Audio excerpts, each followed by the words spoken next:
brought to you by Deers Ford Lincoln, 2445 North Broad Street in Fremont. Somebody buys a Ford F-150 nearly every 42 seconds. They're not joking when they say the Ford F-150 is America's best-selling truck.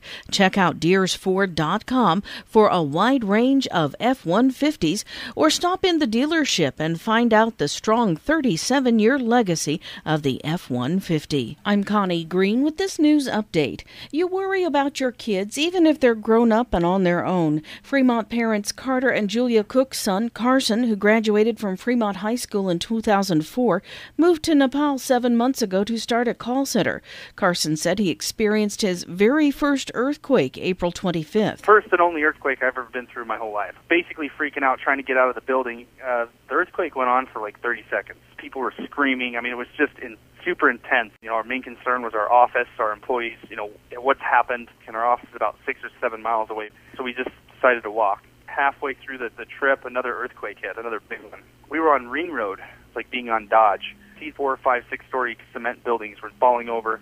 The road was shaking. Basically looked like a wave. We spent the whole weekend working with our employees, working with the military, taking pictures and clearing rubble, helping pull, dead or alive bodies out of buildings. Carson's mother says anguish and worry filled several hours. Hearing about the earthquake and not knowing if he was alive or not for about 9 hours. And then he called from a satellite phone and said, "I'm alive." And I started to cry, and he goes, "Don't cry because everybody's crying." And he says, "Mom, there's people around there all over there didn't make it." Carson and his business partner, Britton Stender, also from Fremont, have established a fund to help the people they know in Nepal.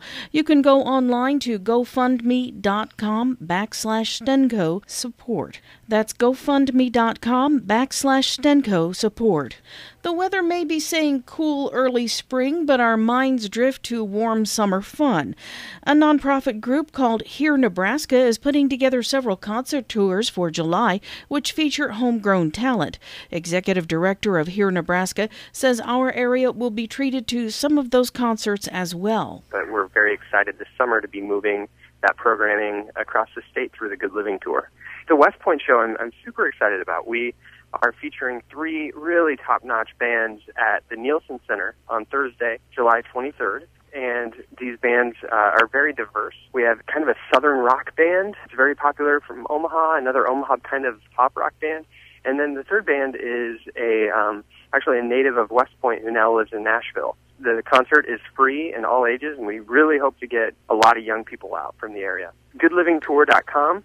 You can see the entire tour, including all the lineups. You can see the concerts planned for West Point and other towns throughout the state online at HereNebraska.org. That's HereNebraska.org.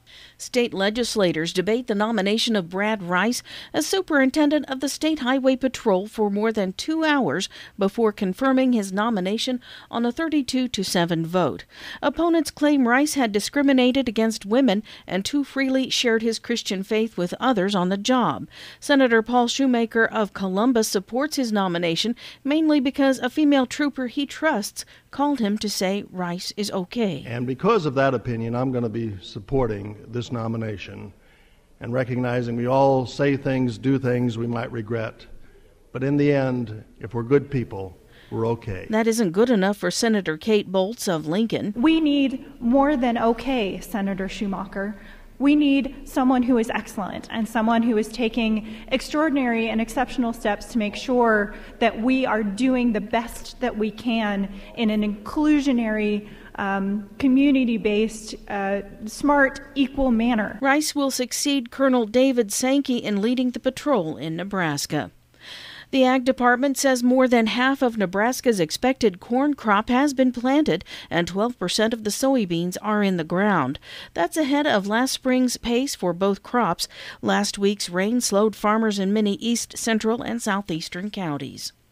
It used to be named Broadway in honor of the Fremont Opera House, but later that name shortened to Broad, and now parts of Broad Street in Fremont are designated Historical District between 10th and 16th, according to the State Historic Preservation Officer Michael Smith in a letter to Dodge County Clerk Fred Mitty after a nomination was sent to the Nebraska State Historical Society.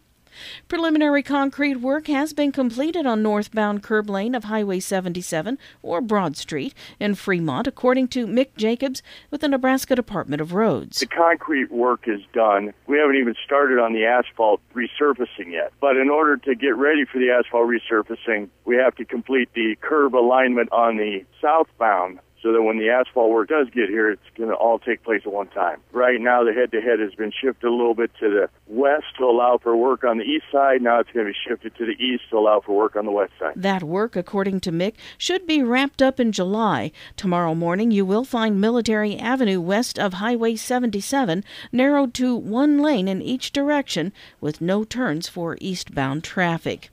I'm News Director Connie Green. This news is brought to you by Deers Ford Lincoln, 2445 North Broad Street in Fremont. Are you looking for a quality pre-owned vehicle? Check out DeersFord.com for a wide range of pre-owned options, many single-owner and low-mileage cars and trucks of all makes.